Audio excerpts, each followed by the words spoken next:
अस्सलाम वालेकुम Faisalabad. Programme news night के साथ मैं हूं आपका मेज़बान मोहम्मद बिलाल डोगर। आज बात करेंगे मज़दूरों की कि वो मज़दूर जो सारा साल हर वक्त वक्त मेहनत करके हमारे घर बनाते हैं, हमारे कारोबार चलाते हैं, उनके लिए क्या किया जाता है। फैसलाबाद में 2 दिन कबल एक ऐसा दिलखराश वाक़या पेश आया जो मेरे अक़ब में देखा जा सकता है। ये वो ऑयल रिफाइनरी है जिसके अंदर से 6 लाशें ऐसी निकली जो कि शायद मुझे कोले से भी ज़्यादा बुरी हालत में नज़र आई। क्या ये ज़िंदगी है? क्या ये कवानीन हैं? क्या अदारों ने इन्हें NOC दिया तो ये ना देखा कि इसके अंदर कौन सी चीज़ें मलूज़े खातिर रखी गई हैं? सबसे अहम चीज़, सिटी 41 ने इनके खिलाफ कानूनी धज्जियां बखेरने पर खबर चलाई तो बहुत सारे दिनों के बाद, कई दिनों के बाद हुकूमत एक्शन में आती है और इन्हें सील करती है, लेकिन फिर डीसील होती है, फिर कारोबार चलता है। इस फैक्ट्री में इसके मालिकान ने 6 ज़िंदगियाँ अज़ाब बना दी, 6 ज़िंदगियाँ हमेशा के लिए उसे दिए जो थे वो बुझा दिए, और अभी 4 लोग, मालिक समेत 4 लोग जो हैं क्रिटिकल कंडीशन में अलाइड हॉस्पिटल में पड़े हैं। क्या ये है पाकिस्तान? क्या ये है मज़दूर की ज़िंदगी? आज प्रोग्राम के अंदर तफसीलन इस ऑयल रिफाइनरी पे बात करेंगे कि मज़दूरों के साथ जो एक घिनौनी साजिश, उनकी ज़िंदगियों के साथ खिलवाड़ हो रहा है, आखिरकार उनको इंसाफ कब मिलेगा। ये है वो ऑयल रिफाइनरी जिसने 6 ज़िंदगियां गुल कर दी और 3 अभी भी मौत की वादी के अंदर जाने के लिए ऐसे तड़प रहे हैं कि उन्हें ज़िंदगी और मौत की कश्मकश में ये नहीं मालूम कि कब आहों और सिसकियों के साथ उनकी जान जो है वो जली जा सकती है, क्योंकि बहुत क्रिटिकल कंडीशन है। दुआ है उनके लिए, अल्लाह पाक उन्हें ज़िंदगी, सेहतयाबी और जल्द जो है सेहत कामला अता फरमाए। लेकिन ये मैं सिर्फ आकाश के साथ यहाँ से चलता इसलिए हूँ, अभी तक ऑयल जो है वो ये खाला है पीछे जो कि फसलें हैं बनती हैं उनके साथ, ये आग और ये ईंटें और इनके ऊपर अभी भी लगा ऑयल, और इसकी जो एक यहाँ से स्मेल आ रही है इस हद तक, क्योंकि वो 6 लाशें जो जिनकी तस्वीर हम आपको नहीं दिखा सकते, जिस बुरे हद तक वो मस्क हुई थी उसका अंदाज़ा इस दीवार से आप शायद लगा सकते हैं। यहाँ जला हुआ जो तेल पड़ा है, जली हुई रिफाइनरी और ये फटा हुआ बॉयलर जो है वो इसका गमाज़ है कि किस हद तक बुरी तरह वो लाशों के साथ हुआ होगा, कैसे उन्होंने आखिरी सांसें ली होंगी, कैसे सिसकियाँ ली होंगी, क्योंकि दीवार देखें कहाँ गिरती है और ये सामान बाहर बिखरता है। और नीचे वकास आपको दिखाएगा कि ऑयल अभी भी यहाँ तेल जो है जिस बुरी तरीके से, जैसे कि आपको आगे भी लिए चलेंगे, लोगों के जो मालिकान हैं उनके नुमाइंदगान से बात करवाने की कोशिश करेंगे कि आखिरकार कैसे धज्जियाँ बिखेरी गई कवानीन की और कैसे SOPs को जो है वो डिसफॉलो किएगा। सबसे पहले एक पुराने मजदूर हमारे साथ मौजूद हैं,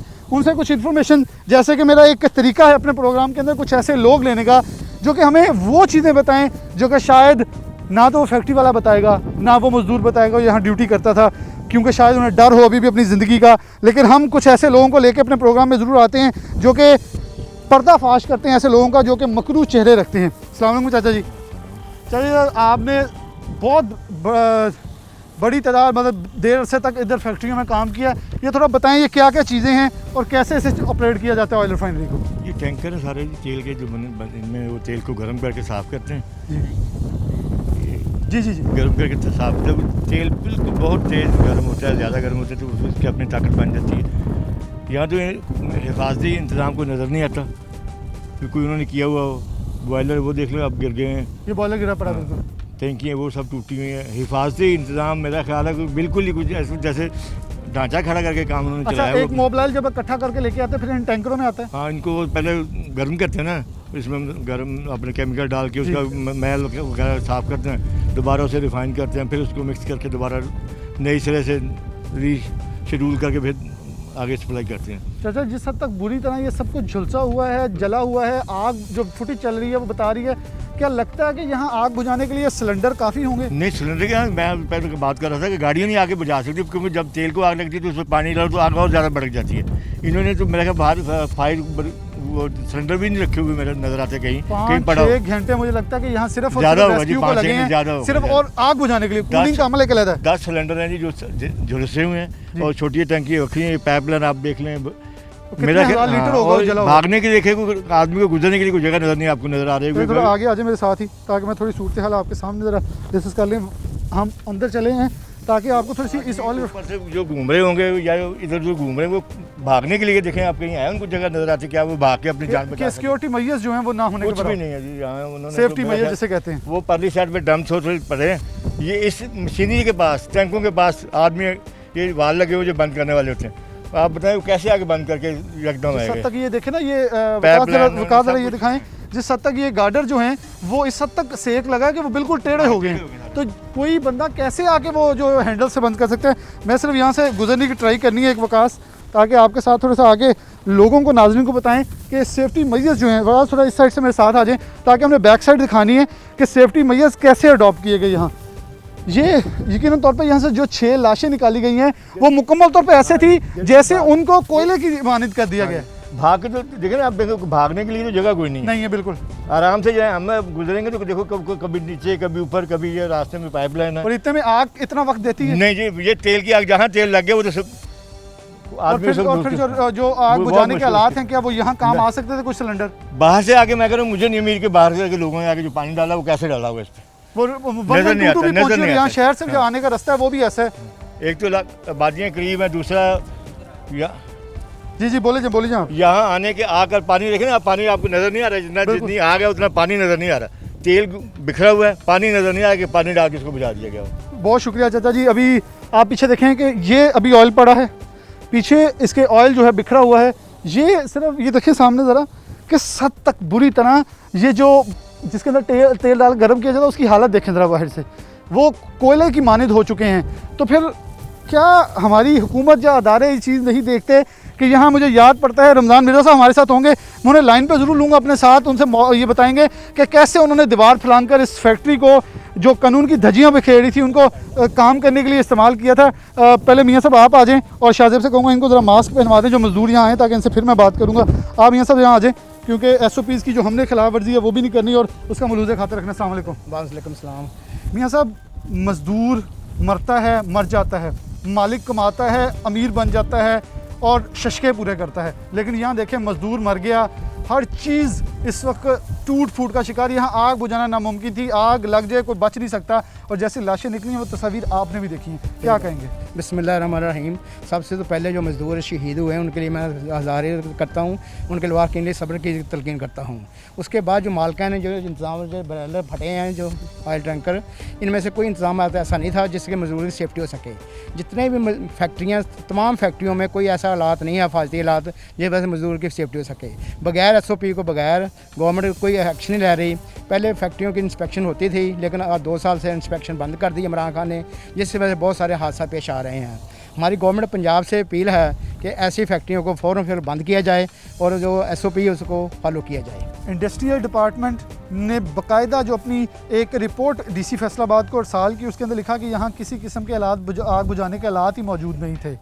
मैंने इधर अभी विज़िट किया ना, अभी बहुत से साथ साथ चिरागाबाद मोहल्ला, वहाँ से मुझे लोगों मिले हैं। उन्होंने कहा 1 साल पहले हमने ऑलरेडी फैक्ट्री के खिलाफ दरख्वास्त दी थी कि ये फैक्ट्री जब शाम को गैस छोड़ती है ना, पूरे इलाके में बदबू फैल जाती है, और जो जहाँ काम करते हैं उनके लिए भी कोई सेफ्टी नहीं है, वो सांस की बीमारी और बहुत सी बीमारियाँ लाक होती हैं। इसमें एक सवाल है कि क्या हमारे इदारे इतने बेबस हो चुके हैं कि एक फैक्ट्री का दरवाज़ा खुलवाना बहुत मुश्किल को। मैंने पहले बताया नाज़रीन को, रमज़ान मिर्ज़ा साहब को लाइन पे लूँगा, वो कुछ कहानी सुना रहे थे इस फैक्ट्री के बारे में कि महकमा माहौलियात और सोशल सिक्योरिटी वाले आते हैं, सिविल डिफेंस वाले, तो उनके लिए गेट तक नहीं खोलते, बदमाशी हैं। सर जी, जो फैक्ट्री वाले सारे बदमाशी करते हैं, और जो सोर्स हटते हैं डिफेंस वाले, वो भी अपनी फीस लेते हैं, फीस लेके चले जाते हैं। लेबर डिपार्टमेंट मोस्टली अपनी फीस लेता हुआ, जो उनकी इंस्पेक्शन टीम फी आती है वो अपनी फीस लेती, फीस लेके वापस चल जाती है। जब मजदूरों के लिए कुछ नहीं किया जा रहा, मजदूर बेचारे ऐसे ही अपनी जानें दे रहे हैं, और मुल्क के लिए मजदूर के पसीने से जब मालिक बनते हैं, मजदूर करता है तो जो मालकान बनते हैं। मैं डायरेक्टर लेबर को लूँगा, लेकिन डायरेक्टर लेबर का सर बेसिकली डायरेक्ट इनका लाइसेंस नहीं, लेकिन मैं उन अदारों वालों को लेना गवारा नहीं समझता, ज़्यादती समझता हूँ अपनी आवाम के साथ। उनको आज के प्रोग्राम में लूँ जिन्होंने NOC दे दिया, और इनको हर साल आकर रेनोवेशन देते हैं, इन्हें इजाज़त देते हैं कि आप लोगों की जानों से खेलें। अगर यहाँ आग बुझाने के हालात होते तो 6 जानें बच जाती। अभी आपने देखा हो जो मजदूर अपना अस्पताल में दाखिल हैं, उसके साथ जो लॉक की ना, उनको उन्होंने बाहर एक बंदा पाया फैक्ट्री वालों ने अपना, एक जो बयान देने से कासर है, वो कहता है जी हमने बयान नहीं देना, हमने फैक्ट्री वाले हमारे मकान भी लेके दिया, हम फलां भी दिया, जो मजदूरों को बेच रहा हुआ। ऐसे लोगों के खिलाफ एक्शन यानी कि मैं अल्लाह माफ़ी दे, मैं माज़रत चाहता हूँ नाज़रीन से, मैं एक लफ्ज़ यूज़ करूँगा कि सौदागर और दलाल बैठाए हुए हैं जो कि हमारी इंसानी जानों को बेच रहे हैं मजदूरों को। बिल्कुल ऐसे ही है। बाहर जो दलाल बैठाया उन्होंने, वो कहता है जी हमने कोई इन्फॉर्मेशन देनी कि क्या हुआ कैसे हुआ, जहाँ पे हॉस्पिटल में कोई ऐसी इन्फॉर्मेशन नहीं है कि जो सेफ्टी मैनेजमेंट हो, कोई किसी किस्म की कोई हालात हो जिसकी वजह से मजदूर अपनी सेफ्टी कर सके, मजदूर कर सकें। जी मजदूर ज़रा आ जाए, आप आ जाए ज़रा आगे। अस्सलाम वालेकुम, आप यहाँ के रिहायशी हैं? जी। कहाँ के? चिरागाबाद। अच्छा, चिरागाबाद कितनी दूर है यहाँ से? यहाँ से ये सामने है। साथ ही आपने दरखास्तें दी? जी मैंने कहाँ दी और किस किस इदारे को दी? मैंने महकमा माहौलियात को दी। हमारी एक तारीख भी पड़ी थी जी। वो इंस्पेक्टर का नाम भी अभी मुझे याद है, हाक नवाज नाम था उसने 1 महीने का टाइम दिया हमें। फिर हम कितनी देर होगी इसको?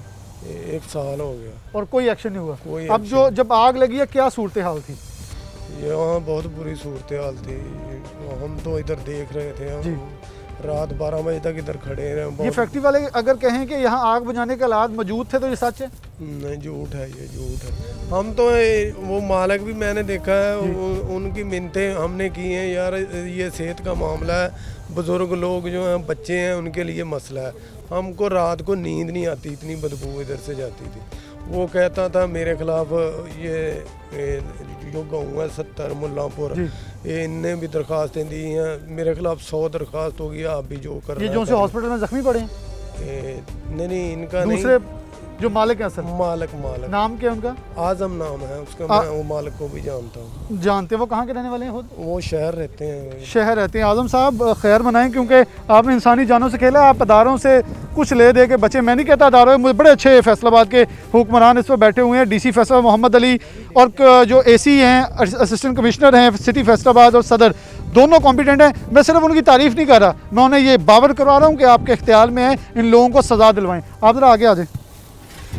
अस्सलाम वालेकुम। आप भी आशिए यहाँ के? जी, हम क्या सूरत हाल थी यहाँ? बहुत गंदगी फैलती थी शाम को, जब हम इसको आन के बताते थे, वो जो मेन आगे लगता था उसको ख़रीद लेता था, हफ्तावार कुछ देने लगता था, वो बैठ जाता था, हम फिर पीछे रह जाते थे।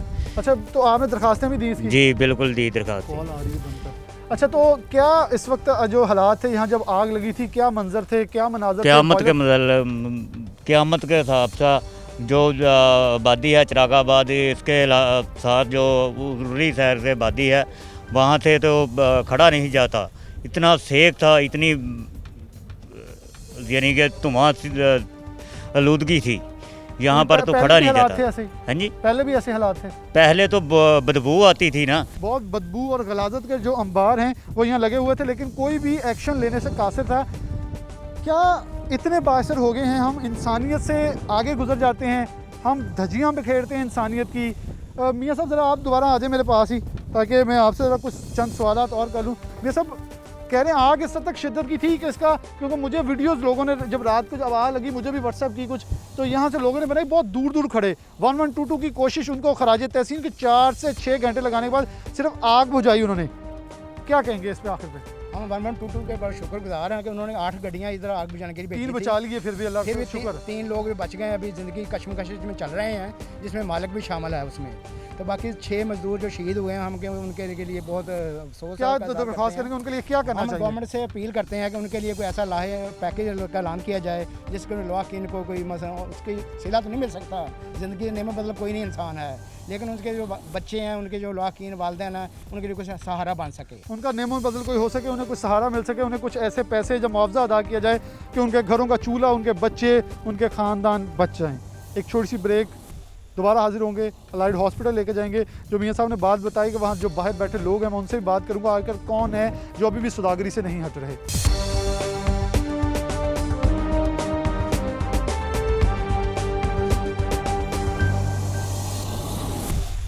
अस्सलाम वालेकुम। किधर जा रहे हो? हाँ जी भाजी, किधर जा रहे हो? किते भी नहीं। नाम की दसे? समनाबाद किहड़ी गली दे रहने वाले हैं? कौन भाजी? तुसी? मैं नहीं रहिंदा किते भी। हैं? सिंध दा रहने वाला। ਤੁਸੀਂ ਹੁਣੇ ਮੈਨੂੰ ਦੱਸ ਕੇ ਨਾ ਰਿਕਾਰਡਿੰਗ ਮੈਂ ਕਦੋਂ ਗਿਆ? ਮੇਰੇ ਕੋਲ ਰਿਕਾਰਡਿੰਗ ਲਫਾ ਤੇਰਾ ਨਾਮ ਮੈਂ ਕੀ ਨਹੀਂ ਹੈ? ਭਾਜੀ, ਮੈਂ ਤਾਂ ਕੋਈ ਗੱਲ ਨਹੀਂ ਕੀਤੀ। ਅੰਦਰ ਕੀ ਸੀ ਫੈਕਟਰੀ 'ਚ? ਪਤਾ ਨਹੀਂ ਕੀ आग बुझाने लगी किसी वफादार मुलाजिम ना बन। भाजी सच दस। भाजी मैं उनका मुलाजिम है ही नहीं। इसकी तरह तस्वीर बना लें अच्छी तरीके से कैमरे के ऊपर, मैं दिखाऊं ये किस हद तक सौदागरी कर रहे हैं इंसानी जानों की। सर जी, कि मैं ये 6 मजदूर अंदर झुलस के मर गए और ये मुंह भी छुपा रहे हैं मजदूर, अपने मालिक को कॉल करके बता रहे हैं जी, या मीडिया वाला बताया बिलाल डोगर आया है, न्यूज़ नाइट के एंकर बताएं, सिटी 41 के बिलाल डोगर आए हैं। भाई कुछ चीज़ है, फोटी बना ले आए हैं, बताएं बिलाल डोगर आया साथ। सच बोलना पड़ेगा, मैं इंसानों की जानों की सौदागरी नहीं करने देनी यहाँ। बिलाल डोगर आया हुआ माइक नहीं सीट साइड पे करना। रिकॉर्डिंग काम ਕਰਨ ਦਿਆ ਇੱਥੇ ਮੈਨੂੰ ਪੁੱਛ ਰਿਹਾ ਕਿ ਜੀ ਇੰਜ करो, ਮੈਨੂੰ ਦੱਸੋ। मैं कहा मैं तो सिखा ही नहीं, ਮੈਨੂੰ पता नहीं, मैं कब आपने रिकॉर्डिंग में कहा आप वहाँ थे? यार मैं नहीं था। आपने कहा मास्क भी था, सर मैं नहीं था। आपने कहा सब कुछ पहना हुआ सेफ्टी था। का सामान हर सर फैक्ट्री में होता है, मैं नहीं था वहाँ। आग बुझाने के लिए क्या था? हेलो, आग बुझाने के लिए क्या था वहाँ? ये और अल्लाह को जवाब देना अदालत- क़यामत वाले दिन। मैं किसी से बात नहीं करूँगा, मुझे जवाब दो सिर्फ। C40 वाला ने दस्या था हैगा, हुण मैनूं किसी चीज़ का पता नहीं कि मैं की दसां। ये देखें जी, ये वो लोग हैं जो शायद सिर्फ एक के नहीं बल्कि सबके दुश्मन हैं। और ये लोग इस हद तक भयानक हो चुके हैं कि इस शख्स ने, मैं ऑडियो आपको सुनाऊंगा, ये क्लिप सुने पहले। इसने मेरे पास एडमिट किया कि वहाँ मौजूद था, वहाँ सब कुछ अवेलेबल था, लेकिन उन्होंने बताया कि वहाँ आग बुझाने के मुकम्मल हालात मौजूद नहीं थे। फिर आखिरकार वहाँ 6 लोग झुलस के खाकसर हो गए। उनको कौन इंसाफ देगा? ये डीसी फैसलाबाद के लिए मैं वीडियो छोड़ी जा रहा हूँ कि आपके लिए एक सवालिया निशान है कि उस फैक्ट्री में आपके डिपार्टमेंट्स को दाखिले की इजाज़त नहीं थी। आखिरकार फिर अब कैसे इंसाफ दिलवाया जाएगा? वो गेट कौन फलांगेगा? वो दीवारें कौन फलांगेगा? गेट खुल सकेगा आप लोगों के लिए? क्या इंक्वायरी कमेटी इंसाफ दिलवा सकेगी? ये इतने सारे सवाल आते हैं जो कि आप सब पे मैं छोड़ी जा रहा हूँ, क्योंकि अगर ये फैसलाबाद के 6 मजदूर यहाँ झुलस के मर गए हैं, इनको इंसाफ ना मिला तो पूरे फैसलाबाद के मजदूर सड़कों पे होंगे। मैं उन्हें वरगला नहीं रहा, मैं उन्हें कह नहीं रहा, लेकिन आप लोग मजबूर कर रहे हैं, सिर्फ चंद पैसों के वजह उनकी ज़िंदगियाँ दाव पे लगा के उन्हें बेच रहे हैं। तो मालिका ने पहले सैटिंग करके बंदे छड्डे होने, उन्होंने कहना कि जो आया तो इंटरव्यू ना दिओ ना। ये नहीं हो सकता, हाँ, ये हो ਰਿਹਾ ਨਾ, ਤੁਸੀਂ ਆਪਣੇ ਨਾਲ ਵੀ ਦੁਸ਼ਮਣ ਆ, ਉਹਨਾਂ ਦੇ ਵੀ ਦੁਸ਼ਮਣ ਆ। नहीं हो रहा। ਅੱਛਾ, ਕਿੱਥੇ ਦਾ ਰਹਿਣ ਵਾਲਾ ਤੂੰ? समनाबाद ਦਾ, ਕਿਹੜੀ ਜਗ੍ਹਾ ਦਾ? ਮਸੂਦਾਬਾਦ ਗਲੀ ਨੰਬਰ 7 ਦਾ। ਅੱਛਾ, ਦੱਸ ਕਿਹਨੂੰ ਕਿੱਟ ਪਈ ਸੀ ਮੇਰਾ ਵੀਰ? ਯਾਰ ਆ ਜਾਂਦੀ ਤੂੰ ਉਹਨਾਂ ਨਾਲ ਬਹਿਸ ਕਰਨੀ, ਮੈਂ ਨਾਲ ਬਹਿਸ ਨਹੀਂ ਕਿਹਨੂੰ ਬੁਲਾ ਰਿਹਾ ਵਾਂ? ਹੈ। ਕਿਹਨੂੰ ਬੁਲਾ ਰਿਹਾ? ਮੈਂ ਕੰਪਨੀ ਨਾਲ ਗੱਲ ਕਰਨੀ ਨਾ। ਕਿਹੜੀ ਕੰਪਨੀ ਨੂੰ? ਹਾਂ ਦੇਖਿਆ ਮਾਲਕ ਨੇ, ਮੈਂ ਤੁਹਾਨੂੰ ਕੀ ਕਿਹਾ ਜੀ ਮਹਿਬੂਬ ਸਾਹਿਬ? ਆ ਯਾਰ ਇਨਸਾਨੀਅਤ ਆ ਰਹਿ ਗਈ ਹੈ ਕਿ ਆਪਣੇ ਭਰਾਵਾਂ ਨੂੰ ਮਾਰ ਕੇ ਵੇਚ ਰਹੇ ਹੁਣ। ਉਹ 5 ਲੱਖ ਜਿਹੜੇ 10 ਲੱਖ ਬਣਦੇ ਨਾ, 2 ਲੈ ਕੇ ਬਹਿ ਜਾਣਗੇ। ਬਾਈ ਗੱਲ ਸੁਣ, ਹਾਂਜੀ, ਮੈਂ ਇਹਨਾਂ ਕੋ ਬਹੁਤ ਪੁਰਾਣਾ ਮੁਲਾਜ਼ਮ ਆ, ਠੀਕ ਆ। ਮੇਰੀ ਕੁਰਾਨ ਕੱਢਾ ਮੋਬਾਈਲ 'ਚੋਂ ਹੱਥ ਰੱਖ ਕੇ ਕਹਿਣਾ ਸਭ ਕੁਝ। ਲਾ ਇਲਾਹਾ ਇਲੱਲਾਹ ਮੁਹੰਮਦ ਰਸੂਲullah ਮੈਂ ਤੇ ਰੱਖ ਕੇ ਕਰਨਾ, ਮੇਰਾ ਸਾਰਾ ਘਰ-ਬਾਰ ਮੈਨੂੰ ਮਕਾਨ ਤੇ ਕਰਾਸ਼ਾ ਲੈ ਕੇ ਦਿੰਦੇ। ਮੇਰਾ ਬੱਚਾ ਕਾਰ ਲੈ ਕੇ ਦਿੰਦਾ? ਅੱਛਾ ਦਿੰਦਾ। ਮੇਰੇ ਬੱਚਿਆਂ ਦੇ ਸਾਰੇ ਖਰਚੇ ਅਖਰਾਜਾਤ ਪੂਰੇ ਕਰਦਾ। ਅੱਗ ਬੁਝਾਉਣ ਲਈ ਕੀ ਸੀ ਅੰਦਰ? ਕੀ ਸੀਗਾ ਅੰਦਰ? ਹਰ ਚੀਜ਼ ਸੇਫਟੀ ਦਾ ਸਾਰਾ ਕੀ ਸਮਾਨ ਸੀਗਾ? ਸੀਗਾ। ਕਿਹੜਾ ਸਮਾਨ? ਹਾਂਜੀ, ਕੀ ਸਮਾਨ ਸੀ? ਸਾਰਾ ਸੇਫਟੀ ਦਾ ਆਇਲ ਸਮਾਨ। ਰਿਫਾਈਨਰੀ ਨੂੰ ਬੁਝਾਉਣ ਲਈ ਇੱਕ ਸਿਲੰਡਰ ਬਹੁਤ ਆ? ਇੱਕ ਨਹੀਂ ਸਿਲੰਡਰ ਬਹੁਤ, ਕਿੰਨੇ ਸਿਲੰਡਰ? ਵਾਵਾ ਸਾਰੇ। ਸਿਲੰਡਰ? ਹਾਂਜੀ ਸਿਲੰਡਰ। ਅੱਗ ਹੋਰ ਬੁਝਾਉਣ ਕੁਛ ਨਹੀਂ? ਵਾਲਾ ਵੀ, ਹੋਰ ਕੁਝ ਵੀ ਸੇਫਟੀ ਦਾ ਸਮਾਨ। ਹੋਰ ਕੀ ਸੀਗਾ? ਵੱਡਾ ਪਾਈਪ ਲਾ ਕੇ ਪੂਰਾ ਸਿਸਟਮ ਲੱਗਾ ਸੀ? ਹਾਂਜੀ ਫੋਮ ਕਿੱਥੇ? ਉਹ ਤਾਂ ਨਿਕਲਿਆ ਹੀ ਨਹੀਂ ਭਾਜੀ। ਇੰਡਸਟਰੀਅਲ ਡਿਪਾਰਟਮੈਂਟ ਦੀ ਰਿਪੋਰਟ ਦਿਖਾ ਦੇਣਾ ਭਾਈ ਮੈਂ ਤੈਨੂੰ। ਅੱਛਾ, ਮੈਂ ਤੈਨੂੰ ਇੰਡਸਟਰੀਅਲ ਰਿਪੋਰਟ ਦੀ ਰਿਪੋਰਟ ਦਿਖਾਣੀ ਜੀ, ਫਿਰ ਤੈਨੂੰ ਮੈਨੂੰ ਦੱਸਣਾ ਹੁਣ ਇਹਦੇ ਵਿੱਚ ਕੀ ਸੀਗਾ। ਭਾਜੀ ਮੈਂ ਤੁਹਾਨੂੰ ਸਾਰਾ ਨਾਮ ਦੱਸ ਦੇਣਾ ਹੁਣ ਤੂੰ ਆਪਣਾ। ਮੈਂ ਤੁਹਾਨੂੰ ਸਾਰਾ ਕੁਝ ਦੱਸਦਾ। ਮੈਂ ਤੈਨੂੰ ਤਾਂ ਹੁਣ ਰਿਪੋर्ट ਦਿਖਾਣਾ ਮੇਰਾ ਵੀਰ, ਤੂੰ ਕੀ ਦਿਖਾਣਾ? ਸਾਰਾ ਦੱਸ। ये देखा वो शख्स जो अभी भी इन मरे हुए लोगों की लाशों के ऊपर सदागरी कर रहे हैं। ये शर्म की बात है हमारे लिए कि हम इंसान हैं, ये इंसान कहलवाने के लायक भी नहीं है। मैं ऐसी कोई भी गलती कोताही को मैं फिर बारहा याद करवाता हूँ कि कोरोना चल रहा है, हम अल्लाह से माफ़ी मांग रहे हैं इस बीमारी से बचने के लिए, और दूसरी तरफ ऐसे जराइम कर रहे हैं, ऐसे घिनौने काम कर रहे हैं कि शायद हमारी माफ़ी भी हमें मांगना शर्म आनी चाहिए, और माफ़ी के लायक भी नहीं बनते हम। रमज़ान मिर्ज़ा साहब मौजूद हैं, सीरियस कॉरेस्पॉन्डेंट है हमारे, इनसे बात करते हैं। रमज़ान भाई, सबसे पहले तो वो बताएं कि ऑयल रिफाइनरी के हवाले से जो ये 77 चक के अंदर था, क्या वाक़या पेश आया जब आपने पहली बार इसकी रिपोर्टिंग की और 1 हफ़्ता लग गया इसे सील करवाने के अंदर? बिलाल बहुत शुक्रिया। बिलाल, मामला ये है कि फैसलाबाद के कुछ ऐसे इंडस्ट्रियलिस्ट हैं जो कि मैं महसूस ये करता हूँ कि शायद ज़िला इंतज़ामिया और मुतलका महकमों की पहुँच से भी बाहर होते हैं। उनमें से ये एक इंडस्ट्री भी एक ऐसी ही मिसाल थी, ये ऑयल रिफाइनरी, जहाँ पर पुराना डीजल जो था और मोबाइल ऑयल जो था उसको रिफ़ाइन करके रीसेल किया जाता था। अच्छा, अब दिलचस्प बात ये है, हमें देखना ये पड़ेगा कि क्या वहाँ पर कोई SOPs के ऊपर किसी किस्म का अमल दरामद हो रहा था। तो आपने वहाँ पर सूरत हाल का जायज़ा लिया भी, और हमारे रिपोर्टर्स ने भी उसको बड़े अच्छे अंदाज में रिपोर्ट भी किया, और यहाँ तक कि पूरा फैसलाबाद इस बात का गवाह और शाहिद है कि वहाँ पर किसी किस्म के SOPs जो हैं वो नज़र नहीं आए। अच्छा, अब मामला ये है कि क्या किसी एक महकमे ने इसको चेक करना होता है, तो इसका जवाब है कि नहीं। इसको चेक करने वाले मुतलका इंतज़ामी इदारे हैं, जिनमें फैसलाबाद की ज़िला इंतज़ामिया का सबसे बुनियादी रोल है कि वो तमाम मामलात को देख रही होती है। उनकी जानिब से इसको देखा गया, इल्म ही नहीं था। इसके बाद एक बहुत ही अहम इदारा फैसलाबाद महकमा माहौलियात है, जिनकी जानिब से 2018 में इसको सरबमोहर करने की कोशिश की गई। तो इनके बाअसर जो मालिकान हैं उनकी जानिब से दरवाज़ा ही और गेट ही नहीं खोला गया। जब महकमा माहौलियात की टीम की जानिब से वहाँ पर गेट को फलांग कर अंदर जाने की कोशिश की गई तो हमें वहाँ पर भी रेजिस्टेंस का सामना करना पड़ा और उस वक्त के डिप्टी डायरेक्टर माहौलियात मलिक शौकत हयात की जानिब से वक्ती तौर पर इस यूनिट को बंद किया गया। लेकिन एक हफ़्ते बाद ये यूनिट जो था वो दोबारा चल रहा था और हमने भी वहाँ की इसकी चिमनियों से निकलने वाले धुएँ को बार बार दिखाया कि ये इर्द गिर्द की आबादियों को, इर्द गिर्द के माहौल को किस तरह तबाह कर रही है। लेकिन इस हवाले से मुतलका इदारे महकमा माहौलियात की जानिब से कुछ भी नज़र नहीं आया। और अब जबकि लॉकडाउन चल रहा था और वहाँ पर महकमा माहौलियात की जानिब से किसी किस्म का कोई विज़िट भी नहीं किया जा रहा था, तो वहाँ पर सूरत हाल ये नज़र आई कि जहाँ पर दीगर रिफाइनरियाँ, दीगर मिल्स जो थी वो बंद थी, तो इस यूनिट को जो था वो कैपेसिटी से ज़ायद चलाया जा रहा था, जिसका नतीजा जो है वो हमने सब ने भुगता और कई हमने जाने भी दी। इसके बाद दूसरा बड़ा इदारा होता है डीओ इंडस्ट्री, जिसने इसको चेक करना होता है कि क्या SOPs के ऊपर अमल दरामद हो रहा है, वहाँ पर हिफाजती इक़दामात किए गए हैं, वहाँ पर जो खसूसन वहाँ पे वर्कर्स हैं उनकी हिफाजत के लिए क्या इक़दामात किए गए हैं। उसमें महकमा इंडस्ट्री जो है बिल्कुल नाकाम नज़र आया। वहाँ पर काम करने वाले वर्कर की ज़िंदगी की हिफाजत के लिए महकमा लेबर जो है उसकी बुनियादी और कलीदी ज़िम्मेदारी होती है, उनकी जानिब से भी यहाँ पर ज़ीरो जो था सूरत हाल नज़र आई। इसके साथ साथ आग से बचाने के लिए वहाँ पर जो फायर फाइटर्स हैं, सिलेंडर्स हैं या दीगर इक़दामात कैसे हैं, सिविल डिफेंस ने इसको चेक करना होता है। लेकिन महसूस ये हो रहा है कि ये तमाम इदारे जो थे ख्वाब खरगोश के मज़े ले रहे थे और जब वहाँ पर आग भड़की तो सिर्फ हाथों में हाथ डाल के वहाँ पे बैठे हुए थे और आग बुझने का इंतज़ार कर रहे थे। जैसे मेरे जैसा शख्स है कि ऑयल रिफाइनरी लगाना चाहे, फॉर एग्जांपल इतना पैसा आ गए तो हम ऑयल रिफाइनरी का सोच लेते हैं, चले ऑयल रिफाइनरी लगाते हैं, कितने के NOC दरकार होते हैं? ये 7 से 14 के दरमियान NOCs होते हैं और मुख्तलिफ वक्त में मुख्तलिफ जो अदवार होते हैं उनमें उनकी तादाद बदल जाती है, लेकिन कम से कम 7 NOCs जो होते हैं वो दरकार होते हैं, जिसमें डीओ इंडस्ट्री का है, सिविल डिफेंस का है, महकमा माहौलियात का है, ज़िला इंतज़ामिया का है और इसके साथ साथ FDA ने भी देखना होता है कि क्या ये शहर की हदूद में इंडस्ट्री लग रही है, पेरी अर्बन प्लान में फाइल जो है वो फाल कर रही है या नहीं कर रही, इर्द गिर्द रहाइश की क्या सूरत हाल है। तो मुतलका इदारों की जानिब से जब NOC दिया जाता है तो तब भी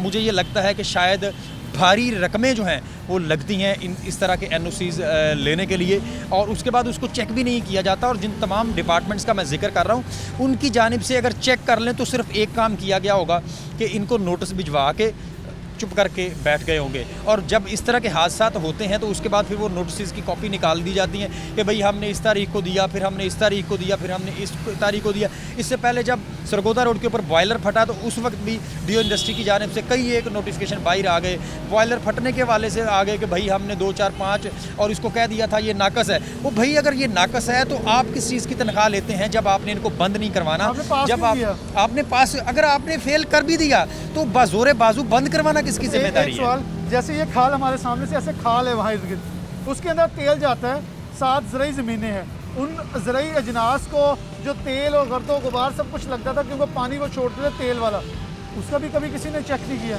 अब बिल्कुल ये महकमा ज़राअत की भी जिम्मेदारी थी कि इस बात को चेक करें कि वहाँ पर क्या हो रहा है। इसके साथ साथ दिलचस्प और अहम बात यह है कि वो कहीं ढकी छुपी इंडस्ट्री नहीं थी, वो एक खुले आम इलाके में नज़र आती है दूर तक। महकमा माहौलियात ने भी उसकी चिमनियाँ बंद करवाने के लिए कोशिशें तो की लेकिन बेसूद साबित हुई। और मैं ये समझता हूँ जो इस वक्त वहाँ पर मुतअद्दिद हिलाकतें हो चुकी हैं, उनकी डेड बॉडीज़ जो थी वो देखने के काबिल नहीं थी।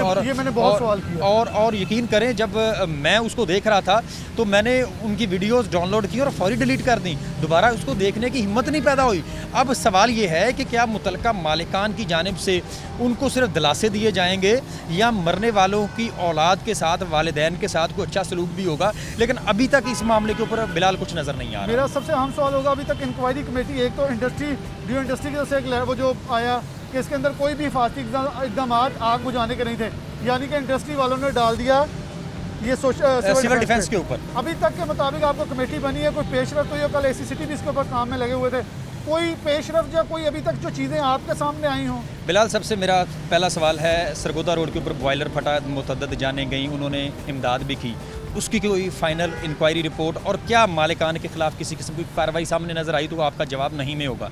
और इससे पहले कई एक हलाकतें हो चुकी हैं इंक्वायरियाँ होती हैं, इंक्वायरी रिपोर्ट्स बनती हैं और ऐसी गोलमोल रिपोर्ट जो है वो बनाई जाती है जिसमें कोई बंदा भी जिम्मेदार नहीं होता। तो इसी तरह की गोलमोल रिपोर्ट की मुझे उम्मीद है जिसमें वो मौजूद हैं, लेबर डिपार्टमेंट से हैं और इसके साथ साथ एडिशनल डिप्टी कमिश्नर उसमें शामिल किए गए हैं और सिविल डिफेंस के जो हैं यहाँ पर डीओ हैं उनका नाम शामिल है, डीओ इंडस्ट्री का नाम शामिल है।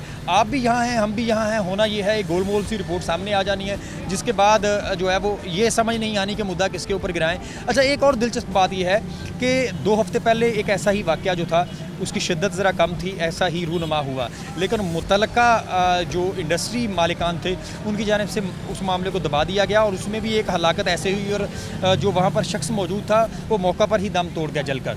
अब जो है इस तरह का वाक़या ये भी हुआ है और मुतअद्दिद वाक़यात इससे पहले भी इस तरह के रूनुमा हो चुके हैं। और एक और बात है, आम तौर पर डीज़ल को और मोबाइल ऑयल को इस तरह आग नहीं लगती जिस तरह ये शिद्दत थी इस आग में, क्योंकि आम तौर पर आग बुझ जाती है या वहाँ पर अगर शरारे निकलें भी तो ये फौरी आग नहीं पकड़ते। इस मामले को संजीदगी से देखने की ज़रूरत है कि अगर आइंदा के लिए हमें इस तरह के वाक़यात की रोकथाम करनी है तो ना सिर्फ इसके ऊपर ज़ीरो टॉलरेंस होगी बल्कि मुतलका महकमे, मुतलका इदारे जो हैं वो अगर कहीं पर इल्लीगल काम चल रहा है तो उसको बाज़ोरे बाजू बंद करवाएँ। मेरा सब आखिरी सवाल, हमें अलाइड हॉस्पिटल में शख्स मिले जो कि अभी भी बाहर खड़े हैं और शायद वो मालकान की आहो बका के अंदर उनकी बादगश के अंदर के कौन आ रहा है कौन जा रहा है उनकी रिपोर्टें दे रहे हैं। अदादार हुसैन ने अंदर जाने की कोशिश की तो हॉस्पिटल इंतजामिया ने कुछ अंदर मुदाखलत करने की कोशिश की और हम अब गए तो मैंने वीडियो भी अंदर से बनाई, उस बंदे का इंटरव्यू भी लिया और वो भी पहले अपना कैमरा छुपा के लिया, फिर मैंने उसकी वीडियो दिखाई। वो पहले बंदा अपना समनाबाद का एड्रेस बताता है, कहता है जिससे मर्जी ले आओ,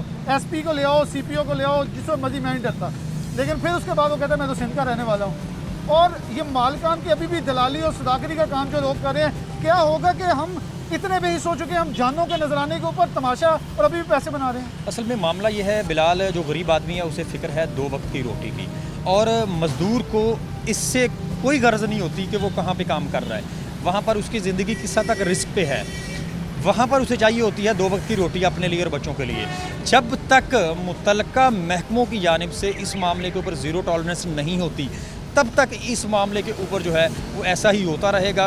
वो कभी आपको किसी का बॉयलर फटता नज़र आएगा, कहीं पर इलेक्ट्रिक शॉक से कोई मज़दूर जाएगा, कहीं पर बॉयलर ना फटा तो वहाँ पर गैस सिलेंडर फटेंगे, कहीं पर आपको ये नज़र आएगा कि ऑयल की वजह से आग लग गई। इस मामले के ऊपर जो है मुतलका सरकारी इदारों जो कि इन NOCs जो हैं वो फराहम करते हैं, उनको जब तक जो है वो ऑन बोर्ड ना किया गया, उनको मजबूत ना किया गया, उनके हाथ मजबूत करते हुए मुतलका सनतकारों के ख़िलाफ़ कार्रवाइयाँ ना की गई, तब तक ये वाक़यात होते रहेंगे। मैं सिर्फ इतना बता दूंगा कि सिर्फ इतना कहूँगा, एक बहुत अहम चीज़ मेरे जहन में है अंधेरा बहुत, अब सूरज निकलना चाहिए। जो भी हो ये वक्त बदलना चाहिए। इस शहर फैसलाबाद का पहले पानी गंदा गलीज कर दिया इंडस्ट्रियलिस्टों ने, अब जानी जो नजराने हैं वो भी पेश कर रही है मजदूर, लेकिन इनको मिलता कुछ नहीं है। वो एहतजाज करते हैं, फैक्ट्रियां बंद होगी, वो मर गए, वो लुट गए, हाय हाय मजदूर के नारे सुनने को मिलते हैं। लेकिन क्या हम इतने बेहोश हो चुके हैं? एक छोटी सी ब्रेक लेंगे, डायरेक्टर लेबर के पास चलते हैं कि क्या कर रहे हैं हक़ अदारे, कि हम सिर्फ रोते रह जाएंगे और ये सब कुछ हो जाएगा, हम कुछ करेंगे भी या फिर से एक जैसे कि रमज़ान मिर्ज़ा ने कही गोलमोल सी रिपोर्ट सामने आ जाएगी।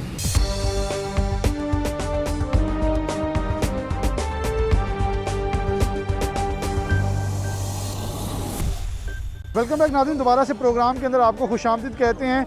डायरेक्टर लेबर वेस्ट हमारे साथ शान अहमद साहब मौजूद हैं।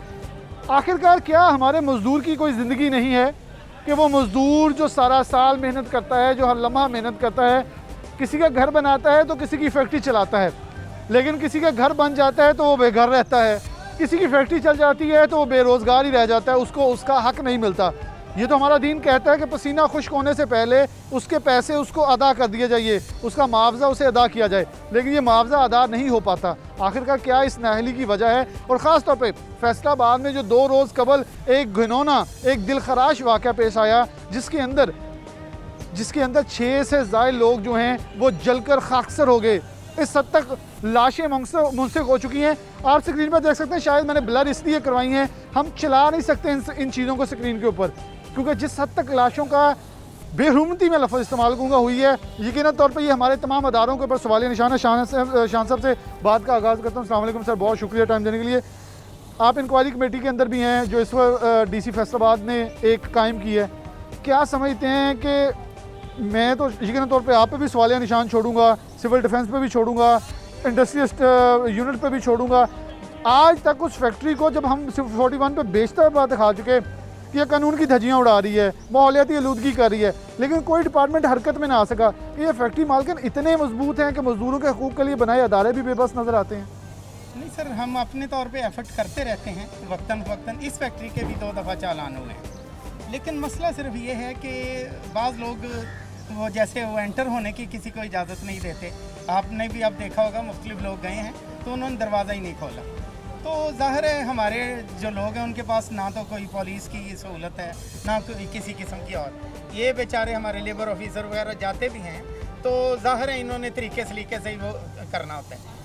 और हमने ये मुख्तलिफ सालों में 18 में 19 में इन्हें बाकायदा इन्हें चालान भी किया है। जो उस वक्त के लेबर ऑफिसर थे उन्होंने इनके चालान किए हैं, अदालतों में चालान, इन्हें फ़ाइन वगैरह हुए। लेकिन वो बस वो डगर है ना कि उस डगर पे वो चले। शान साहब इतने मजबूत कि अगर मेरे ख्याल में माहौलियाती, ठीक है हमारे डिपार्टमेंट कुछ कमज़ोर हैं, माहौलियात वाले गए, दरवाज़ा न खोला। ये रमज़ान मिर्ज़ा साहब हमारे कॉरेस्पॉन्डेंट हैं, उन्होंने खुद इस चीज़ की गवाही दी कि वो लोग बदमाशी और वो दीवारें फलांग के अंदर जाके सच दिखा सके। मतलब इसके अलावा अगर वहाँ आग बुझाने के लिए, क्योंकि जो रिपोर्ट इंडस्ट्रियल यूनिट की आई है, इंडस्ट्रियल डिपार्टमेंट की, वो कह रहे हैं कि वहाँ आग बुझाने के लिए कोई चीज़ ही नस्ब नहीं की गई थी। क्या इस हद तक बेहिसी है हमारी कि हमारा मजदूर मर रहा है, हमारा मजदूर चीख रहा है और उसको उसका हक नहीं मिल रहा? सर ये मुख्तलिफ डिपार्टमेंट्स हैं, जैसे एक्सक्लूसिव वाले हैं, ये उनसे पहले इजाज़त लेते हैं। तो वो इजाज़त के वक्त वो देखते हैं ज़रूरी चीज़ें कि वो मौजूद हैं। इस तरह का अगर ब्लास्ट हो जाए, ये जिस तरह हुआ है, ये इनके वेल्व खोलने में गलती हुई है इन्हें। और असल मैं समझता हूँ गलती ये है कि जो वहाँ पे हमला है वो ट्रेंड नहीं रखा गया। ट्रेंड हमले की मेरे ख्याल में ऐसी फैक्ट्री में तो वैसे प्रिकॉशंस मुहैया अडॉप्ट करके, कपड़े पहनकर, हेलमेट, वो सब कुछ पहन कर जाना चाहिए, ताकि अगर कोई होता है एक्सप्लोजन तो एटलीस्ट उसकी बॉडी का जो हम कह सकते हैं कि 50% हिस्सा बचे, ताकि हम उसे ज़िंदगी और मौत की कश्मकश से बचा सकें। ये बात आपकी बिल्कुल ठीक है। ये सारी चीज़ें, ये SOPs, ये सारा बने हुए हैं। असल बात तो अमल दरामद की है। तो अमल दरामद में ये होता है कुछ सुस्ती मालकान की तरफ से, कुछ हमारे ये लेबर के भाई भी कर जाते हैं, वो मतलब वो ज़रूरी चीज़ें पहनने से गुरेज करते हैं। अच्छा, इस वक्त समझते हैं कितने लोग वहाँ थे, कितने लोगों की जो शहादत मैं तो कहूँगा हो चुकी है? लेबर डिपार्टमेंट इस वक्त क्या कह रहा है, तहकीकाती कमेटी को क्या दोबारा एंटर होने देंगे वो अंदर? सर इंशाल्लाह वो बाख्तियार कमेटी बनाई गई है, एडिशनल डिप्टी कमिश्नर इसके हेड हैं, तो इंशाल्लाह वो कमेटी अगर ना दाखिल होने दिया गया तो? सर देखें, हम ये एक तसव्वुर पे नहीं बात कर सकते, लेकिन ऐसा होता रहा है ना कि देखें DC ओवरऑल डिस्ट्रिक्ट इंचार्ज होते हैं, फिर वो खुद ही एक्शन ले लेंगे कोई ना कोई। तो क्या इन लेबर के लिए करने जा रहे हैं कोई ऐसी चीज़ जो आप कर दें कि इस वक्त बहुत ही क्रिटिकल सिचुएशन है, वो लोग जानों की बाजी हार चुके हैं, उनके लिए क्या होगा, क्या हो सकता है मुमकिन? देखें जो डेथ कंपनसेशन है ना, वो इन्हें दिलाई जाएगी इंशाल्लाह। वो पर वर्कर 5 लाख रुपए है, तो मालकान से भी बात हुई है, वो कहते हैं हम इंशाल्लाह देंगे। वो मालकान देंगे जो कि पहले इन्हें चंद हज़ार का सामान ही दे सके? हाँ सर, बात आपकी वजह है, लेकिन अब जबकि ऐसा इतना बड़ा इंसिडेंट हो चुका है, शहादतें हुई हैं, तो इंशाल्लाह वो क्योंकि हमारे पाकिस्तान का कानून है कि लोग गरीब के घर जाके मिन्नत कर लेते हैं, उसे 5 लाख की बजाय 10,000 देंगे, लाख देंगे, उसे मना के लेंगे, अपने पैसे बचा लेंगे। और आप लोग वो मजदूर कहते हैं मैं सेटिस्फाई हूँ, और हमारे अदारे भी उस चीज़ पर सेटिस्फाई होते हैं। मतलब कुछ चीज़ें ऐसी हैं जो कि हमारी लेबर भी जो एक्सेसिव यूज़ कर जाती है और मालकान उसका नेगेटिव इस्तेमाल कर जाते हैं। सर बात आपकी सही है, जब लेने वाला ही कह रहा है मुझे सब कुछ मिल गया, तो फिर दिलाने वाला क्या कर सकता है? असल बात तो ये है कि दिलाने वाले ने उससे, फैक्ट्री मालिक से, ओनर से ये चीज़ें दिलाना होती हैं। जब लेने वाला ही राज़ी हो जाता है, हम पूरी कोशिश करते हैं कि कहीं वो दबाव में बयान तो नहीं दे रहा, किसी लालच में तो नहीं दे रहा, लेकिन इसके बावजूद अगर वो अड़ा हुआ है मुझे सब कुछ मिल गया, वो लिख के दे देता है, तो फिर हम क्या कर सकते हैं? सर बिलाशुबा हमारा मजदूर इलिटरेट है, अनपढ़ है, लेकिन क्या कहेंगे मजदूरों को कि ऐसी कोताहियाँ हमारे फैसलाबाद में बेशतर फैक्ट्रीज में की जा रही हैं? ये एक मिसाल है। क्या DC फैसलाबाद के साथ इस पर कोई बात हुई कि कमेटी की अभी तहकीकात, सबसे पहले एक सवाल कर ले, तहकीकाती कमेटी अभी तक कहाँ तक पहुँची है और क्या इसके ऊपर चीज़ें जो हैं फॉलोअप की गई हैं? सर कमेटी अभी कॉन्स्टिट्यूट हुई है, अब मीटिंग होती है तो उसमें ये सारे मामला देखे जाएंगे। तो कैसे से लेके चलेंगे? दीगर फैक्ट्रियों को भी रखा जाएगा जो ऐसी चल रही हैं, उसके अंदर SOPs की खिलाफवर्जी की जा रही है? जी बिल्कुल, उसका आखिरी नुक्ता यही है कि इन फ्यूचर इस तरह के इंसिडेंट्स को रोका जा सके, वो तजावीज़। और जो अंदर शहीद हो गए हैं, ज़ख्मी हो गए, उनके लिए क्या क्या? उनके लिए यही है कि उन्हें पूरा मुआवजा दिलाया जाए, और इस तरह के वाक़यात को आइंदा से होने से रोकने के लिए ये देखा जाए कि क्या क्या चीज़ें हमें मुख्तलिफ फैक्ट्रीज़ में उन पर अमल दरामद कराना होगा। सर एक फैक्ट्री ऐसी फॉर एग्जांपल मैं लगा रहा हूँ तो इसके लिए मुझे कितने एनओसी चाहिए होंगे, कौन कौन से डिपार्टमेंट के? सर ये एग्जैक्ट इंडस्ट्री डिपार्टमेंट वाले बता सकेंगे, क्योंकि जब फैक्ट्री का ये शुरू में लगती है ना तो उधर से एनओसी मिलता है। तो क्या उन्हें किन किन चीज़ों की ज़रूरत होती है, किस किस डिपार्टमेंट की क्या क्या चीज़ उन्हें चाहिए, ये वही बता सकते हैं। लेबर डिपार्टमेंट ने अपना लाइसेंस कैंसिल किया या अभी तक नहीं? सर लेबर डिपार्टमेंट का लाइसेंस को नहीं होता, ये तो जो वहाँ वर्कर काम कर रहे हैं हम उनके सहूलियात देखते हैं, उनकी सैलरीज देखते हैं और ये वर्किंग। अगर वो नहीं होती तो फिर आप लोग क्या करते फिर हैं? हम चालान कर सकते हैं। अभी तक चालान हुआ? जी चालान हुआ। कितने का चालान किया? कितने का नहीं होता, हमने करके स्पेशल जुडिशल मजिस्ट्रेट की अदालत में जमा करा देना होता है। जज साहब बेहतर समझते हैं कि किस मसले पे कितना होना चाहिए फाइन, वो फ्लेक्सिबल होता है। क्या आपने सिफारिशें दी हैं जो मजिस्ट्रेट साहब को कि किस हद तक इनके साथ सख्ती से कार्रवाई होनी चाहिए? सर अदालत को तो हम सिर्फ गुजारिश कर सकते हैं, रिक्वेस्ट कर सकते हैं ना आप? रिक्वेस्ट कर सकते हैं। आप सिफारिश कर सकते हैं सर कि इन्होंने इस हद तक जुल्म किया है, जी। इनके साथ ऐसे ही जुल्म तो किया है। इंशाल्लाह हम वो मजीद मतलब अदालत को गुजारिश करेंगे। तो क्या कहेंगे ऐसे फैक्ट्री मालिकान को एक मैसेज दे दें जो देख रहे हैं कि जो कि अपने मजदूरों के साथ खेल रहे हैं, जो मजदूर उस फैक्ट्री को चलाते हैं, जो चूल्हा चलाते हैं सबका, उस मजदूर के साथ ऐसा जुल्म करने वालों के साथ लेबर डिपार्टमेंट का डायरेक्टर वैसे क्या कहेंगे? सर देखें, आखिरी जो वसीयत होती है वो बहुत अहम होती है। अल्लाह के नबी सल्लल्लाहु अलैहि वसल्लम जब जो आखिरी बात उनके मुंह से निकली है विसाल से पहले, तो वो यही थी कि दो चीज़ों का ख्याल रखना, उनको पकड़े रखना, एक नमाज और एक जो तुम्हारे ज़ेर दस्त हैं, जो तुम्हारे अंडर काम कर रहे हैं, उनका ख्याल रखना। यानी अल्लाह के नबी सल्लल्लाहु अलैहि वसल्लम ये बेहोशी तारी हो गई और फिर होश में आए तो फिर ये बात की और फिर अल्लाह के पास विसाल हो चले गए। गए। दो दफ़ा यानी एंड पे जो बात उनके मुंह से निकली है वो यही है कि जो तुम्हारे ज़ेर दस्त हैं उनका ख्याल रखना। और ये आपने कहा कि सबके लिए मैसेज यही है कि इनको भी हम अपने बच्चों, अपने बहन भाइयों की तरह समझ लें। जैसे हम नहीं चाहते कि वो किसी ख़तरे में, रिस्क में काम करें, इसी तरह ये जो वर्कर हैं इनके बारे में भी हमारी सोच यही होनी चाहिए कि ये हमारे बहन भाई, हमारे बच्चे हैं।